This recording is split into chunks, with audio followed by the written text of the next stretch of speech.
The oven ticked behind me, still warm, still holding on to the last of the cinnamon rolls I baked that morning. The scent drifted through the kitchen, mixing with the muted light slipping in through the half-closed blinds.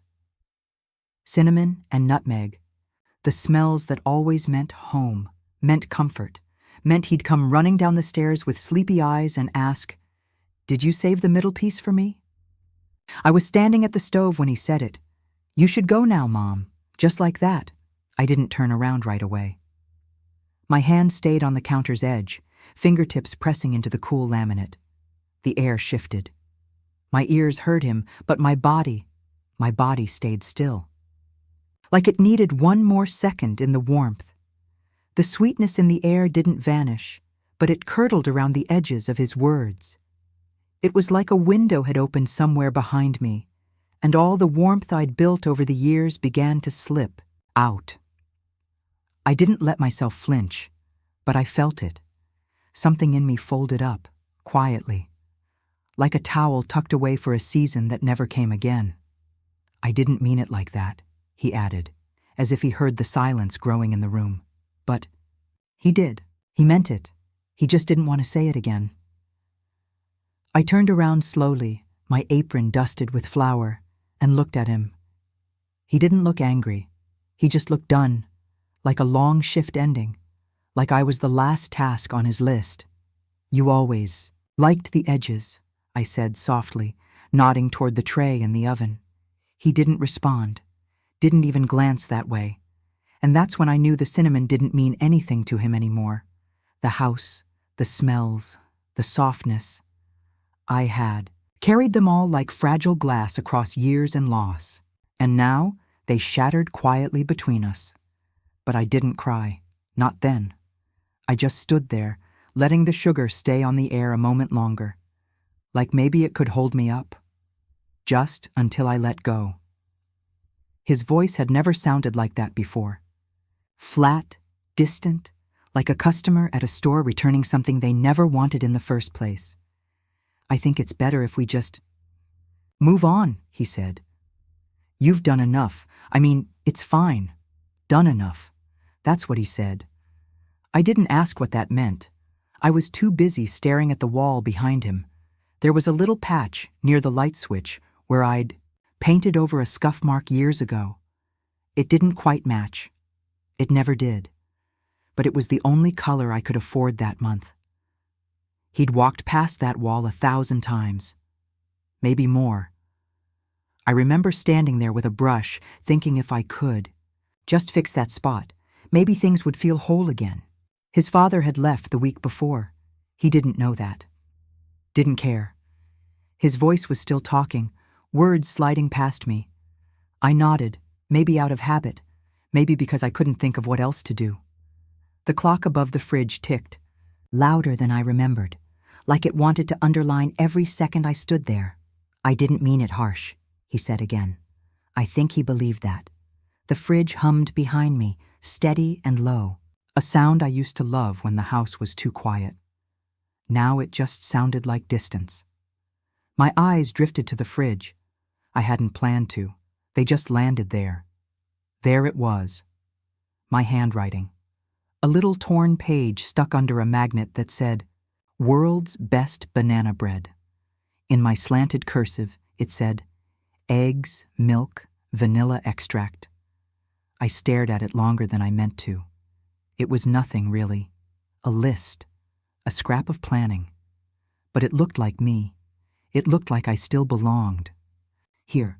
Like this kitchen still remembered me. "You don't have to," he began, but I wasn't listening anymore. He pointed toward the door like it was a kindness, a mercy, but all I saw was the fridge, the list, the life.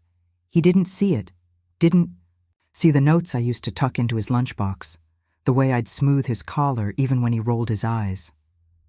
He saw walls and floors and a woman who stayed too long. I saw something built, carefully, with ache and cinnamon and every scraped dollar that somehow bought love. I saw myself. I didn't move. I don't know why I didn't move. The floor beneath me felt familiar, worn in the right places.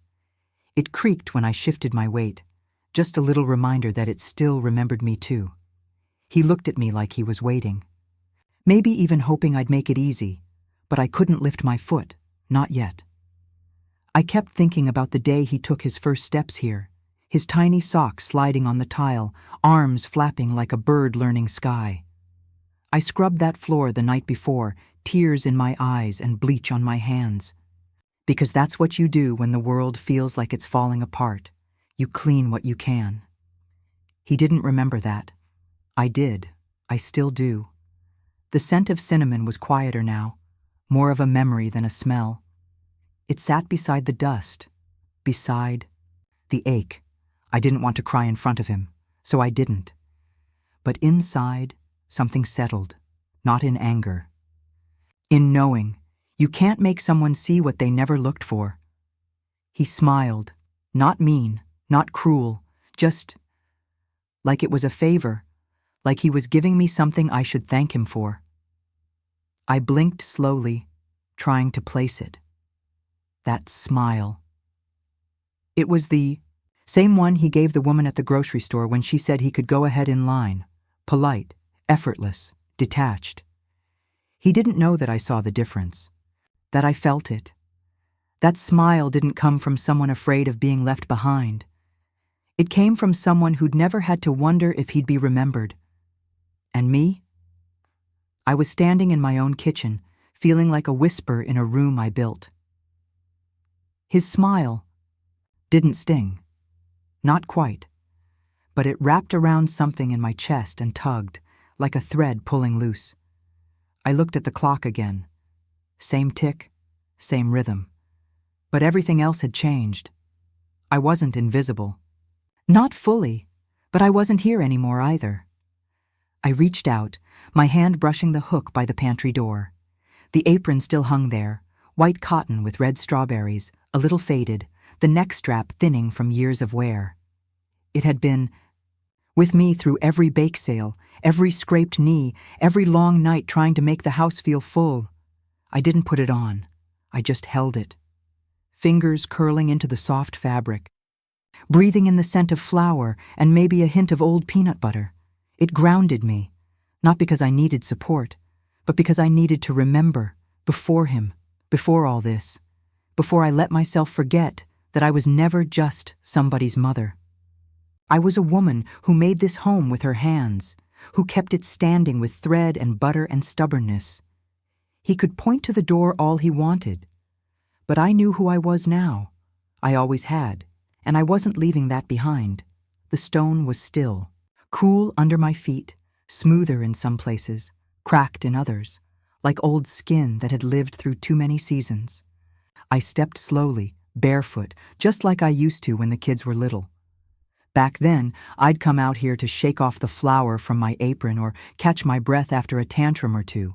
The apron's tie would still be knotted at my waist, and my hands would smell of butter and soap. Now there was no apron, no noise, just me and the garden and the porch light flickering to life behind me. I didn't come out here to cry. I came to listen. To feel the goodbye I hadn't wanted to say out loud. The breeze moved through the basil by the rail. Its scent drifted toward me, warm, green, and familiar. I let it anchor me as the wind tugged gently at the hem of my shirt. Heard a screen door creak somewhere inside, followed by silence. No voices, no footsteps, just silence with weight. It wasn't anger that filled me. It was the kind of quiet you only find at the end of a very long sentence. I looked up at the deepening lavender sky, and for a second I swore I could hear the house breathe. Not loudly. Just enough. The roses hadn't changed much, at least not in the ways that mattered. Their thorns curled tighter now, meaner maybe. But the petals were still soft, pink and full, like the cheek of a baby pressing against my collarbone. Planted them when he was just starting to call me Mama. I remember his sticky hands patting the dirt beside me, his voice a high-pitched echo of joy. I wanted something permanent. Something that could root us here, no matter what happened. I touched one of the blossoms gently, careful not to press too close to the thorns. "They're still here," I whispered. "Even after everything." I thought of the storms, the slammed doors, the long silences, the half-heard apologies that never reached the surface. The garden took it all, hold it, survived it. I knelt, more slowly than I used to, and let my hand rest in the soil, cool and forgiving. My bones didn't protest, not this time. I stayed like that for a moment, knees in the dirt, remembering what it felt like to hope something would last longer than pain. And somehow, it did.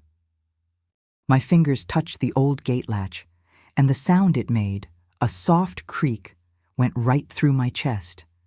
I didn't expect that. I thought it might be rusted shut or too loose to matter. But no, it opened just like it always had, like it knew me, like it remembered.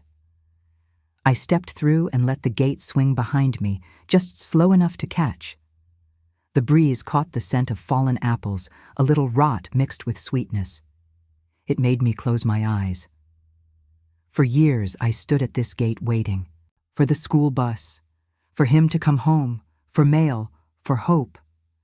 I leaned against the wooden post, pressing my shoulder into the grain. I could feel its warmth from the day's sun still lingering, soft against my sweater. I stood here so many times, I murmured, my voice catching on memory. That gate had opened for a tired young mother, a woman trying to be enough, a wife, hanging on by fingernails and dinners. And now, for me, just me, older, clearer, still standing. The hydrangeas had faded to that dusky blue they get in late summer, like they were slowly becoming memories. I stopped there, near the edge of the bed, and looked down at the spot where I once stood in a white dress, swearing I'd never leave, where I promised to love through whatever storms came. That love would be enough to hold a roof and a family together. I didn't know back then what I know now. I didn't know love needed footnotes, clauses, safety nets. I didn't picture needing a way out. I just saw life and said yes with my whole chest. I touched. A bloom gently, petals thin and almost paper-like now. I kept my promise, I said out loud, though no one was there to hear it, even when the house grew cold, even when the voices got quieter. Even when I disappeared into the background of other people's wants, I never stopped being there. But maybe it was time to be there for me. Page 4. I hadn't thought about it in years, maybe longer. It was just a whisper at the title. Office. Some older woman with sharp eyes who slid the paper across and murmured, "Just in case." She didn't elaborate. I didn't ask, but I initiated it anyway.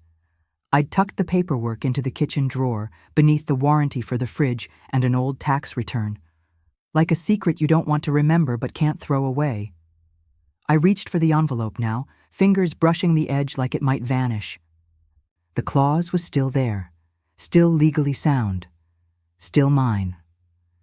I sat on the porch steps, night curling softly around me, and held the paper to my chest. It wasn't revenge.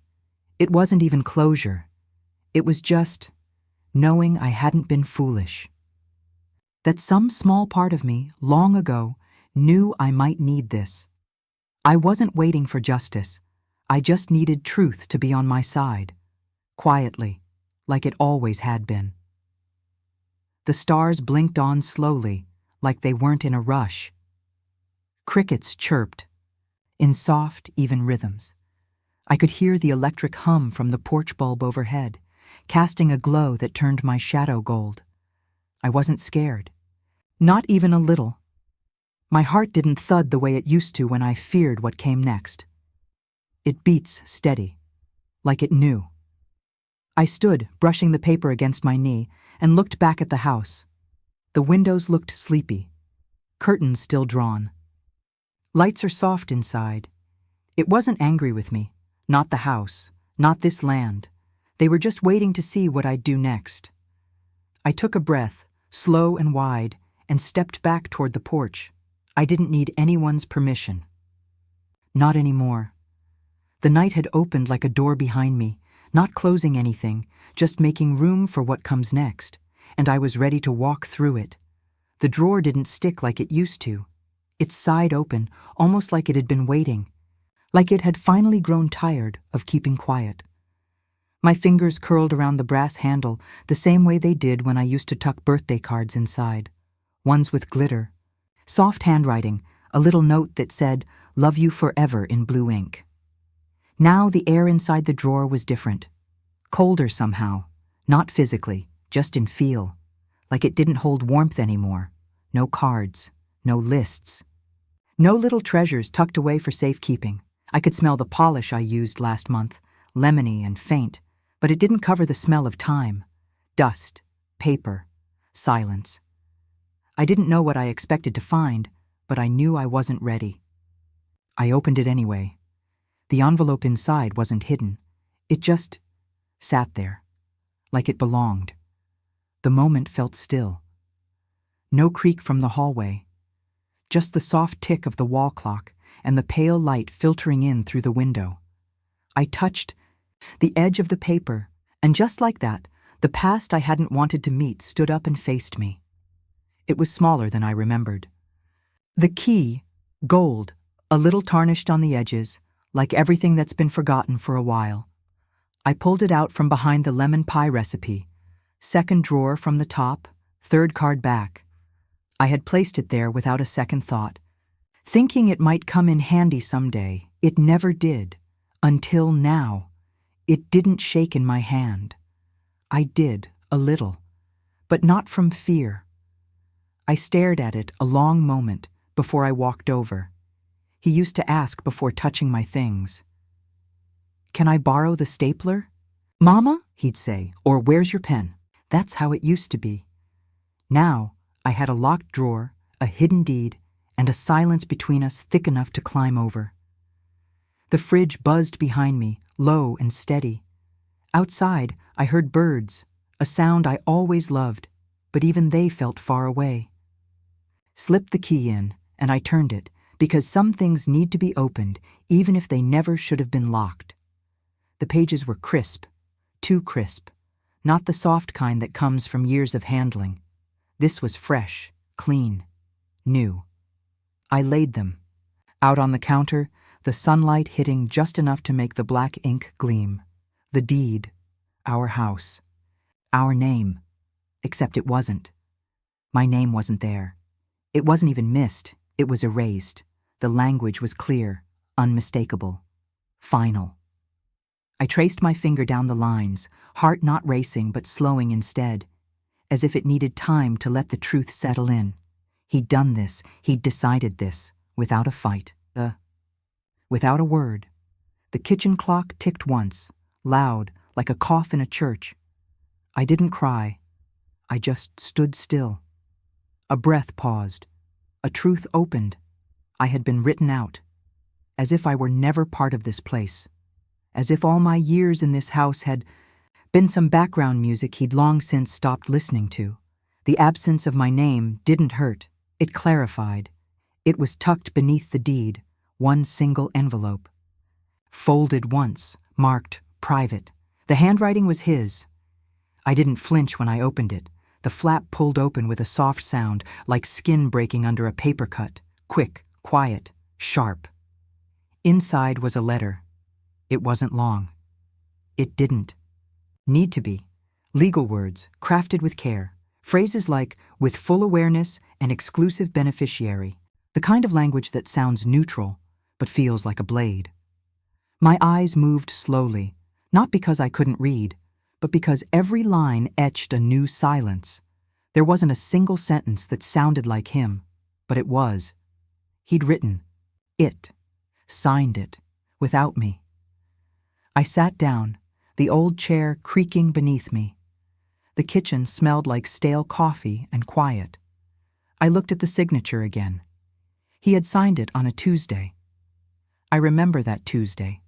I made soup that day. Tomato bisque. He said it was too salty, and while I stirred the pot, he was signing me out. I laid the page flat on the table. My palm hovered for a second, then pressed down, slow and firm. It crinkled beneath my hand, not loud, just enough to sound like something exhaling its final breath. I wasn't pressing from anger. I wasn't holding it down like a fight. I was acknowledging it, like you do when you read the last line of a book and know you won't reread it. I had smoothed out everything for years. His bad days, the unpaid bills, the sharp silences, even his forgetting. To call on my birthday, I'd always made it better, calmer, but I wouldn't smooth this. The wind outside stirred the chimes. They clinked together softly, like a lullaby with no baby to rock. I looked at the paper under my hand. It didn't tremble. Neither did I. The coffee was cold now.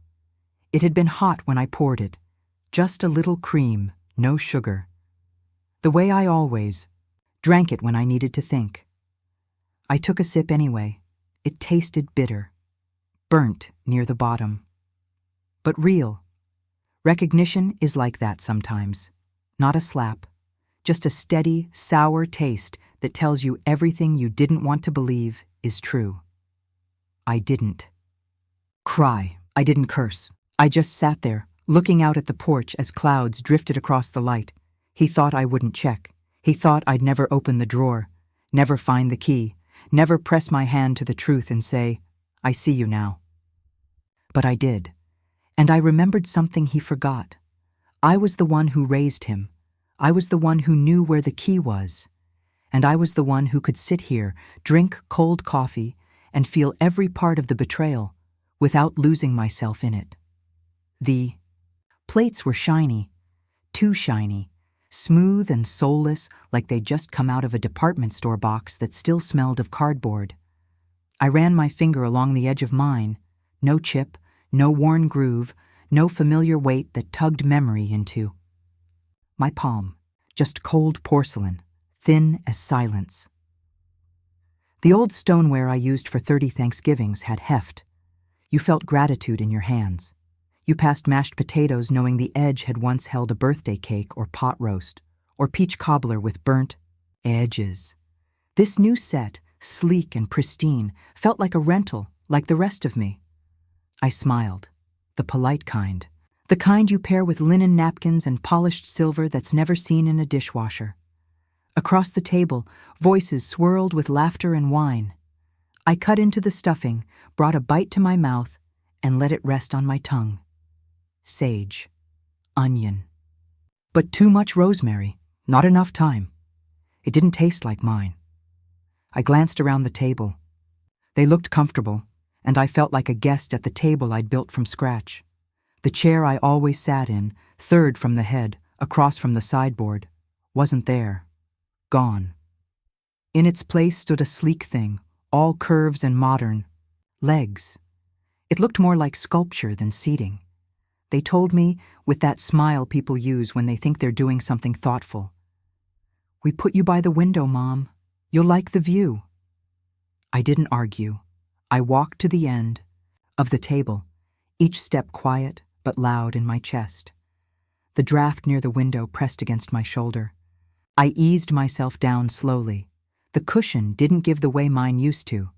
It didn't welcome my hips, didn't know the shape of me. I looked to the middle of the table, where the turkey rested, steam curling like a memory escaping. I used to carve it. Now, my lap held only a cloth napkin I didn't choose, folded with precision, placed with care. I tucked it gently into my lap and kept my hands still. The room was warm, but the seat felt cold. I smiled and said nothing. They talked. And talked. Voices threading over the table like ribbons I wasn't tied to, work stories, tax brackets, PTA meetings, which college had the better dorm flooring.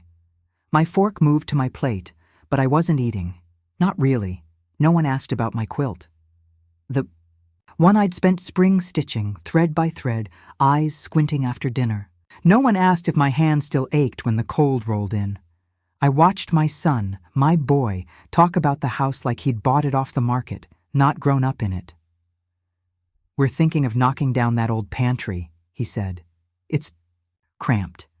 I remember building that pantry, sanding shelves by hand, lining them with checkered paper, stacking jars of peaches. I looked at him, and he didn't meet my eyes. The cranberry sauce congealed beside my plate. The gravy had gone lukewarm, but the room stayed full of everything except me. She had mashed potatoes on her chin, and her voice was soft as a song whispered to a doll. "Grandma," she said, "why are you sitting all the way down there, her?" Fork dangled in her hand. Her eyes, round, curious, clear, looked right at me. Not around me, not through me. I smiled. Not because it was easy, but because she deserved it. "Oh, I just like this spot," I said, gently brushing her question aside, like flour on a counter. She nodded once and went back to her potatoes. But her question folded me inside like paper. "Children, see what grown-ups choose to ignore." She saw the corner I'd been placed in, the way my voice hadn't joined the rest, the way my hands stayed still on my lap. She saw me, not as furniture, not as a tradition, but as grandma. And for a moment, that one moment, I felt like I belonged again. He leaned toward her, lips near her ear, but not close enough to miss. I saw the glance first, quick, calculated. Then came the whisper. I didn't hear the words, but I knew them.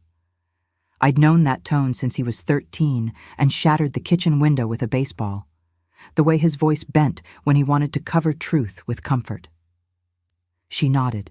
Her hand brushed his, a silent reassurance. Sat still, watching their shadows dance on the wall, twisted by the two tall flames from the fireplace.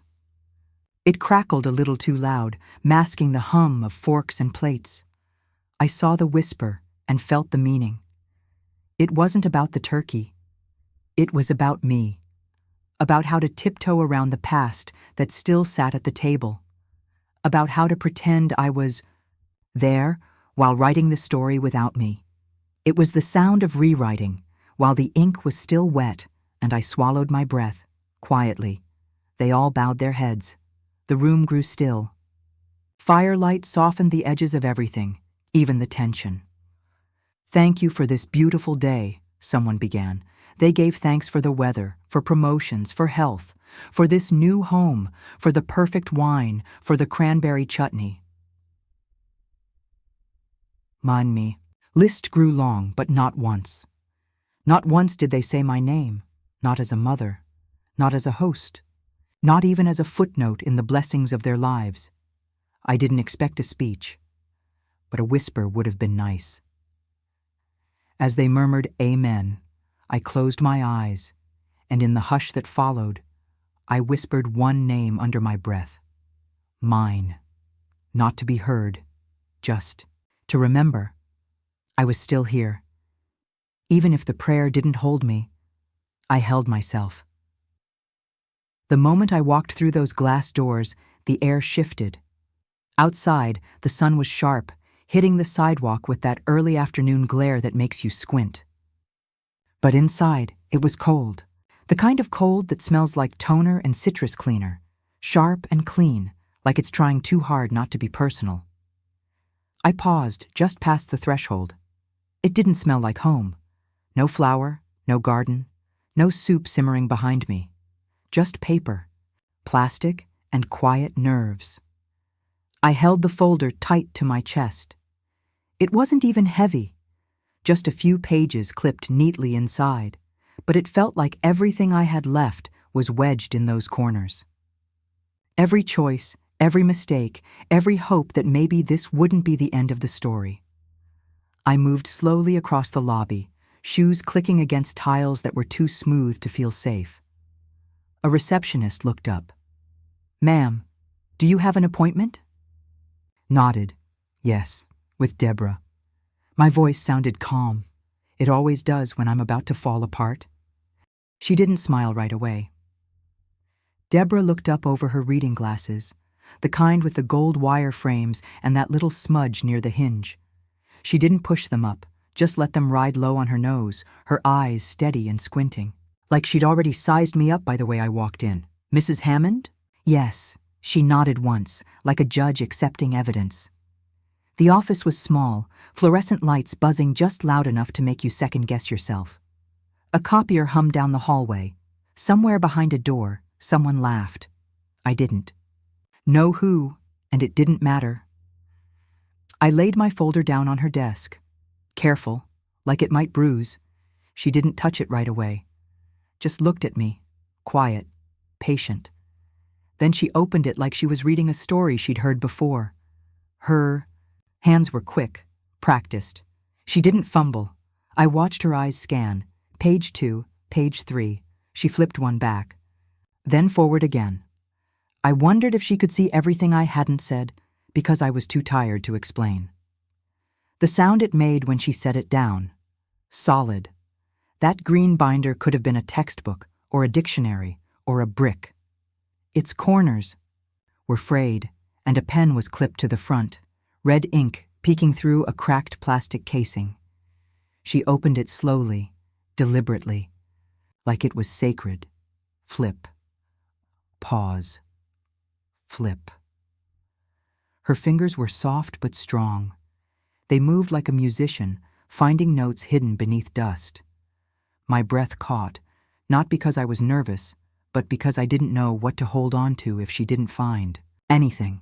Then she stopped, circled something in red, and whispered, "Here." I leaned forward. She turned the binder toward me, her hand resting lightly against the page, holding it still. I saw my name, typed years ago. And next to it, a clause, a line. I didn't recognize it at first. Then I did. My breath stayed shallow. But my heart, it started to beat again. She looked up, still pointing to the page. "He forgot one thing," she said, quiet, like she didn't want to break the stillness between us. It wasn't a triumphant voice, no smugness. Just the calm of someone who knows exactly what she's doing. The clause was mine. My ink, my initials, curled carefully at the bottom, a safety net I'd forgotten I'd made.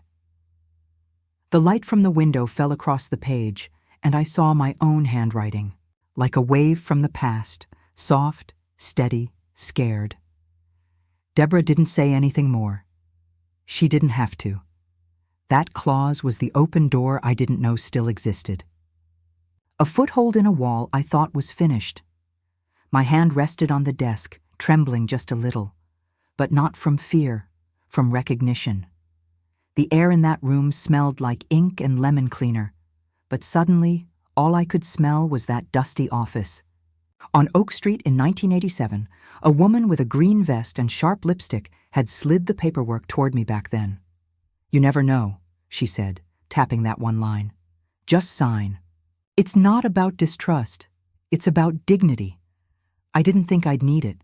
I was young, loyal, sure, but I signed it anyway. I pressed hard with a blue pen. I remember the way the paper curled at the corner from the pressure. Now decades. Later, it shone like a beacon on Deborah's desk. That clause was never dust. It was a seed, one I forgot I planted. And now, in the middle of a cold bank with the hum of printers and tired hands, it had bloomed. A piece of my younger self had saved me. Deborah capped the pen gently, the red ink safe again in its cracked shell. She didn't smile. Not quite. But her eyes met mine, and something passed between us. "You have time," she said, "and you have rights." I didn't know what to say, so I nodded.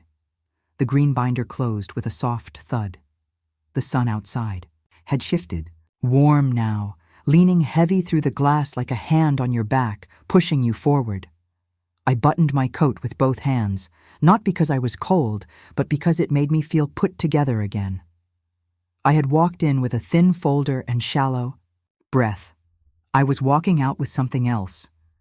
Not triumph. Not yet. But my spine. I still had time and teeth. The hallway drawer stuck a little before it opened, just like it always had. I tugged gently, and it gave with a tired sigh, as if it knew this was the last time. Inside, a half roll of masking tape, old batteries, a couple of restaurant pens that barely worked, and a stack of expired coupons held together with a rusted paperclip. Nothing important.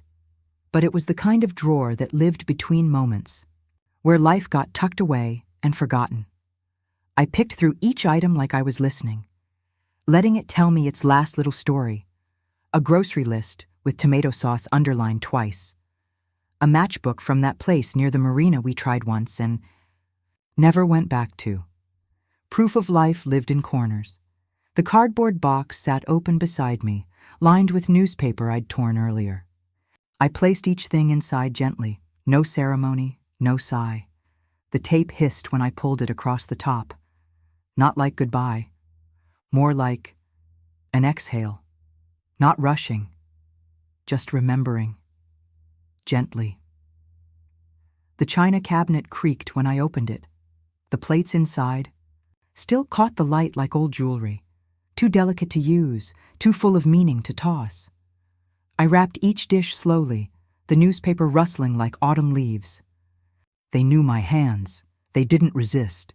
These plates had held laughter, candlelight, pancakes shaped like hearts, burnt toast on our 14th anniversary because he'd insisted on making breakfast himself. I smiled at that one. I picked up the gravy. Boat cracked near the handle. My thumb traced the line like a fracture that never quite broke through. I remembered our first Thanksgiving here. He was 6. The cranberry sauce slid off his plate and splattered all over the rug. We laughed until our sides hurt. The plates clinked softly in the box as I added them, like they were sighing too. I folded the flaps closed and pressed the tape firm. They weren't just dishes, they were time. And now they were packed. The cedar chest smelled the same as it always had, dust and dry wood and the faint echo of baby powder. I lifted the lid slowly. Beneath a folded quilt, I found the shoes. Tiny, white, soft leather with faded blue laces. One still had a faint green smudge. On the sole, grass maybe, or marker. I cupped them in my hand. They didn't make a sound. No weight, no creak. No whisper of the feet that once kicked and ran and climbed everything they weren't supposed to. Just quiet. I held them for a while, letting the silence stretch. They were smaller than I remembered. Or maybe I was just farther away now. I didn't cry. I just blinked a few times too long. Then I wrapped them in the corner of a clean towel and placed them in the next box. A memory, tucked in with care, like holding time. The keys were heavier than I expected. Not many of them, just 5. Tied with a fraying ribbon and tucked into the bottom of an old coffee tin I hadn't opened in years. The label, written in fading ink, still read. Shed, cellar, old gate. I turned them over in my hand, the metal cool against my skin. Each one had a shape my fingers still knew by heart. The brass one had always stuck in the basement lock. The silver one was for the gate. He built in a hurry and never painted. I held them longer than I meant to. They didn't jingle. They rested in my palm, like secrets. I thought about how long they'd waited for a hand to find them. Even metal gets tired, I suppose. I dropped them into the box with a gentle clink and closed the lid. The car was packed before I stepped outside. They stood at the curb, fussing with beach towels and a box of snack crackers. She said something about calling me next week. He hugged me like a man hugging a ghost. Then he smiled. He thought I was staying behind to sulk, that I hadn't moved on, that I was clinging to a house like it was all I had left. But he didn't know I'd already made the call. I just needed them to leave so I could answer it. I waved as they backed out. The taillights flicked red, then faded down the street. I didn't shut the door right away. The cold air rushed in, catching the edge of my sleeve. I stood there a moment longer and smiled too. The phone was still where I'd left it, next to the lamp with the yellow shade. That little corner of the kitchen had always been quiet, a space for small, steady things. I sat down. The boxes were stacked now, labeled, sealed. The last of the light was gone, but the lamp cast enough of a glow to feel warm. I didn't pause before dialing. I knew the number. I'd written it down. A week ago, she answered before the second ring. "Hello, this is Marcy." "Yes," I said. "I'm ready now." I didn't rush. I didn't apologize. There was no tremble in my voice. No sadness in my chest. Just the quiet certainty of someone who had done the work. There's a difference between being done and being defeated. I was done, and I still had breath left. He knocked like he'd done it 100 times before. Firm, even, just enough force to be polite, but not enough to say, "This is yours." That was the part that stung a little. I stood a moment before answering. Just breathing. The hallway floor felt cool beneath my bare feet, and the sunlight made gold stripes across the tile, like ribbons laid down by the morning. Somewhere out front, the neighbor's mower buzzed. The smell of grass drifted in, fresh and sharp. My back still ached from the couch. I hadn't slept in the bed for weeks. It was easier not to. That room had gone quiet in a way I didn't want to disturb. I straightened, rolled my shoulders like it might shake off the years, and opened the door. He smiled, young and pressed. "Good morning, ma'am." I smiled back, the kind of smile, "You wear like a good coat. Come on in," I said, as if I hadn't already let go in pieces. I'd arranged them just right. White lilies, stiff and perfect, rising tall from the vase on the entry table. The water was clean. I'd wiped the stems down before placing them, careful to angle the bloom that curled a little too far left. He glanced at them as he stepped inside, nodded once. "Lovely," he said. "Fresh this morning," I replied. What I didn't say was that I'd placed them there to cover the scent of stillness, the kind that sinks into carpets when a house hasn't laughed out loud in a while. Underneath, the lilies, the living room still smells faintly of age and time and something waiting. The base of the vase had a chip in it, turned backward, out of sight. It had cracked the year the heater went out, and the shelf tipped after I tried to fix it myself. A cold January, too proud to ask for help. He didn't notice the chip. He didn't see the silence either. But I knew it was there, tucked under petals and politeness. He stood near the kitchen island, took a deep breath, and smiled. "Smells like bread and stories in here," he said, glancing toward the oven. I didn't laugh, just nodded and smoothed the edge of my shirt. The oven hadn't been turned on in weeks, maybe months, not since the day I made cinnamon rolls just for myself and then let them go stale because no one was around to eat them warm. Still, the air held something. Maybe it was the lilies again, or the ghosts of breakfast past, toast, coffee, cinnamon. Or maybe it was just his imagination filling in where mine had faded. I let him believe it. Some warmth doesn't need correcting. Sometimes, it's okay to let a house pretend too. He moved quietly, pen in hand, murmuring to himself about square footage and sunlight. He noted the ceiling height in the dining room, asked if the closet doors still slid without sticking. I didn't follow too closely.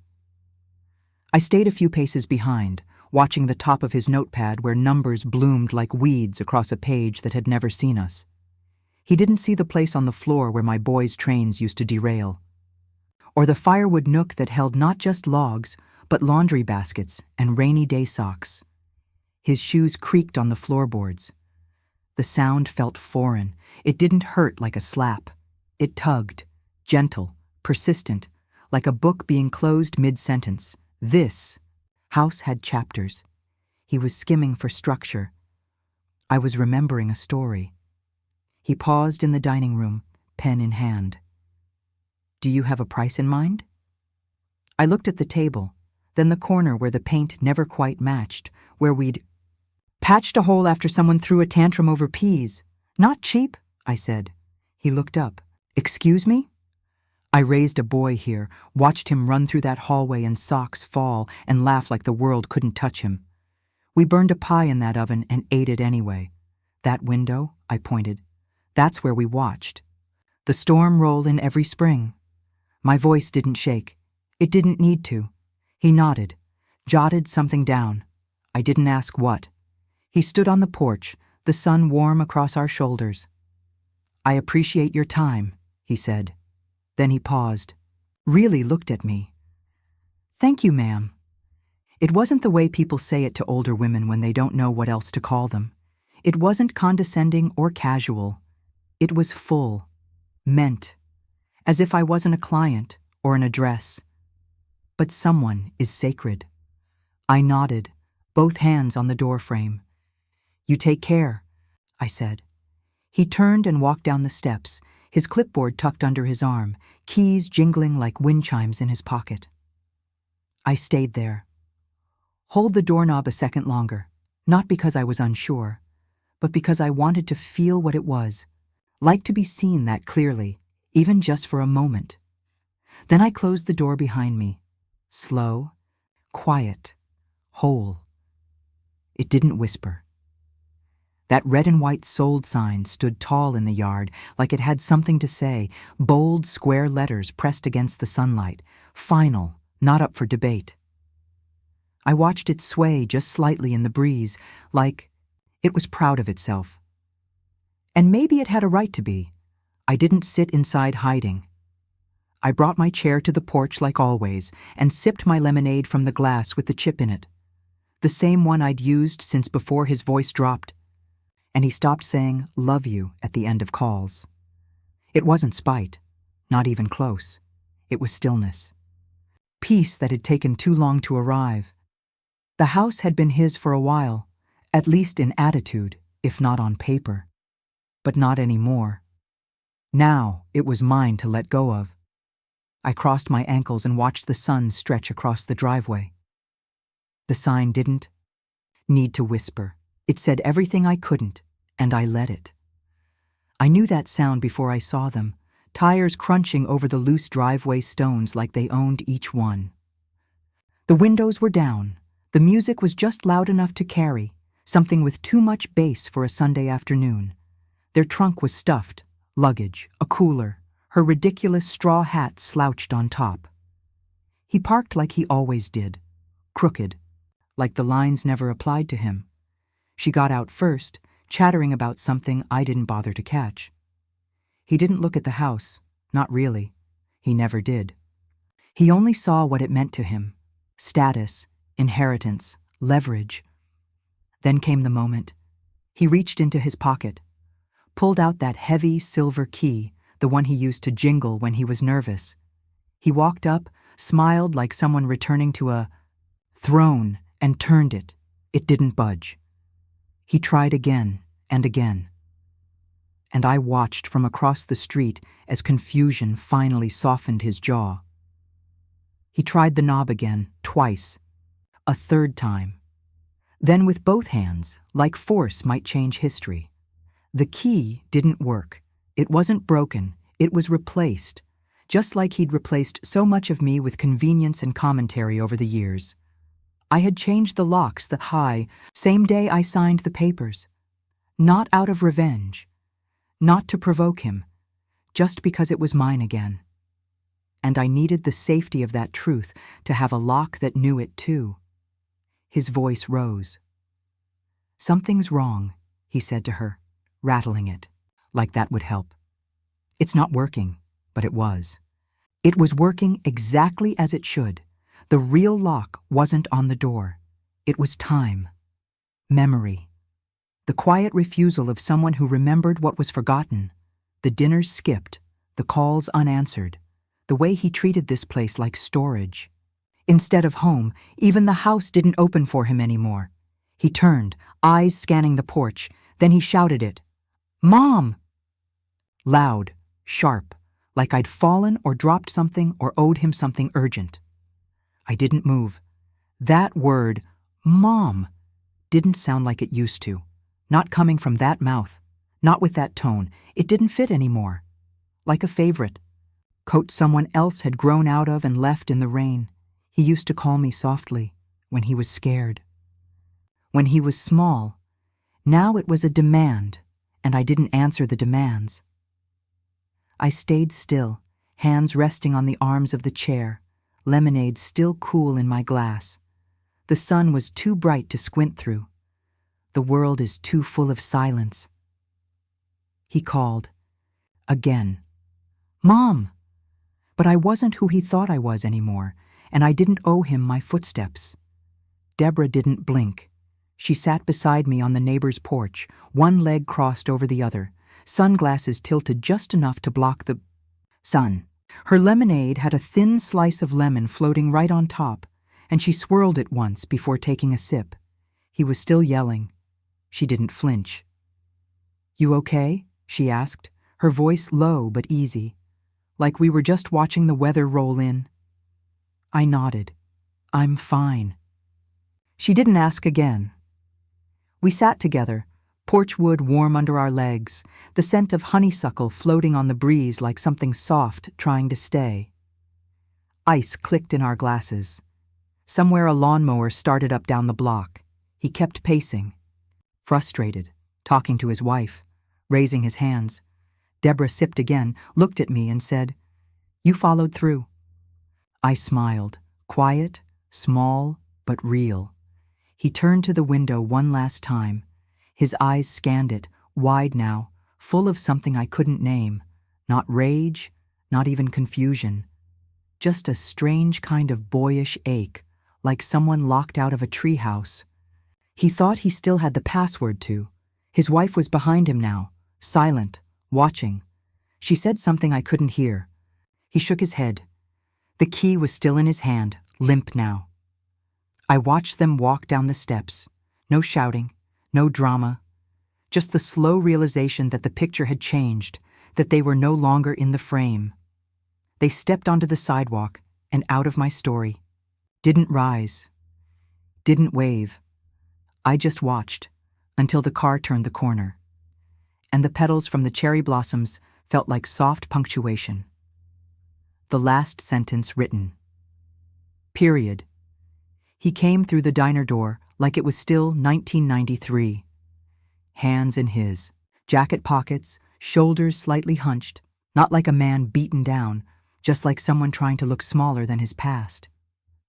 I watched him from across the room, the glow of the buzzing neon open sign flickering across the sugar packets like a heartbeat. He scanned the booths, unsure for half a second, then spotted me. I didn't wave, just sipped my tea and kept, my eyes on the curve of the cup. He had to walk the whole way. Past the family in the corner booth, past the cook flipping hash browns on the grill. His shoes made soft scuffs against the floor. Every step sounded like a memory. He'd always walked fast as a boy, impatient, full of angles. Now he moved slower. Maybe from guilt, maybe from age. He reached the booth. "Hey, Mom?" I didn't smile. I nodded. "Sit down," I said, as even as my breath, because I wasn't the woman who used to fix his collar anymore, and he wasn't the boy who needed it. He slid into the booth like it still belonged to him. Same side, same lean. His hand brushed the windowsill just like it used to when he was little, waiting for pie or swinging his legs under the table. The vinyl seat made that faint suction sound as he settled in. The summer heat still clung to everything. It was the same booth where he once pressed into me during a thunderstorm. I remember his hands gripping mine, his eyes wide as the sky cracked open. I held him so tightly back. Then, sure I could keep the fear away. Now I held something else. I reached for the paper in my bag. Didn't bring it out yet. Let it rest there. Let the memory sit between us for one more moment. He looked at the menu, even though he wouldn't order. He never ate when he was nervous. Neither did I. But this wasn't about food. This was about what we'd swallowed for years. I didn't speak right away. Instead, I reached into my bag and pulled out the page, creased once down the middle, legal print clear in black and white. I placed it between us, not with force. Just placed. Like a bookmark in a story I hadn't finished telling. He looked at it, eyes flicking down, then up, then back again. But I didn't explain. The waitress passed behind him, topping off someone's coffee. A couple laughed softly in the booth near the window. Somewhere the jukebox hummed something slow and old. "I just want you to read it," I said, calm, clear. "That's all?" He didn't move. I didn't push. We sat in that quiet place like it had weight. The syrup bottle stuck slightly to the table as I moved it aside. "I'm not angry," I said, because it was true, but I was done being quiet, and I let him feel that. His fingers didn't touch the paper at first, just hovered. He read the words like they might rearrange themselves. If he blinked too hard, line by line his eyes moved. His mouth opened slightly, then closed again. I saw the moment it hit him, not like a slap, more like a shift, like a picture he thought he knew was suddenly a little tilted, a little off-center, and it made him question the whole frame. His pride didn't fall apart. It cracked, just enough for something else to show through. He finally picked up the paper. "Hold it," and I watched. I didn't gloat. I didn't lean forward. I just stayed still. Sometimes it hurts more to be still than to shout. But I let it. Because he needed to see that the woman who used to bandage his knees had drawn a line, and this time, she wasn't stepping back. "I gave you everything," I said, voice soft but sure. He looked up, his lips parted like he might respond. But I kept going. "I gave you birthdays, vacations I couldn't afford, grace when you forgot to call, patience when you only showed up needing something. And I gave you love, the kind that doesn't ask for anything back." He lowered his gaze, folded the paper once, set it down again. "But I didn't give you this," I said, tapping the line with my fingertip. "This was mine. It always was. I just forgot for a while." He didn't interrupt, didn't protest, and I didn't feel the silence. The tea between. My palms was warm, steady. I was too. I didn't need to be loud, because the truth already was. He didn't cry, but something in his face shifted, just slightly, like a curtain pulled back from a room you hadn't been allowed to see. He looked at me like maybe for the first time he saw more than Mom. He saw a woman, someone who'd had dreams before his, who gave up comfort for someone else's second chances, who still had a right to boundaries, to dignity, to name her own ending. His hands stayed still on the table. Mine curled gently around the cup. I blinked once, hard, not from weakness, but because even justice has weight, even peace carries ache. The diner buzzed around us, unfazed, and we sat there, not broken, just honest. Finally, the first time I unlocked the door, I stood still just inside the frame. The cottage didn't hum with ghosts or press memories into the corners. It didn't smell like arguments soaked into carpet or like casseroles no one appreciated. No, this place smells like pine and thyme. The faint sweetness of old wood warmed by morning light. Mist clung to the porch railing outside. My boots left soft prints on the stone path. I didn't bring much, just what fit in the car and what still felt like mine. The kind of things that don't explain your life, but remember it gently. The floors creaked under me like old friends shifting to make room. No voices echoed. No one asked, "Where were you?" or told me I was too much or not enough. Just space. Real, open space to breathe. I whispered hello, but not to anyone, not to a person, to the woman I'd nearly forgotten. She answered back in the quiet, and I took my first full breath in years. The swing had a crack down one slat and one chain that squeaked louder than the other. But I hung it anyway, found it at a yard sale just outside of town, half buried behind a stack of lawn ornaments and tired chairs. I paid $10 and tied it to the porch beam myself. Took me an afternoon, and a little cursing, but it held. And now, every creak is like a lullaby. I sit there most mornings with a mug of tea in my hand, mug chipped at the rim, just the way I like it. The wind moves through the trees like it's asking nothing of me. No correction, no apology. Just air. The porch is painted a pale blue, and sunlight warms the planks beneath my feet. The hem of my sweater dances with the breeze, and I swing slowly, unrushed, unapologetic. Out here, I made a promise to myself. I will never shrink again, just to keep the peace. I framed the deed in walnut, dark and simple, hung it above the desk where I write grocery lists and birthday cards. It's not for show. It's not for spite. It's for me. A quiet landmark of the day I stepped back into my name.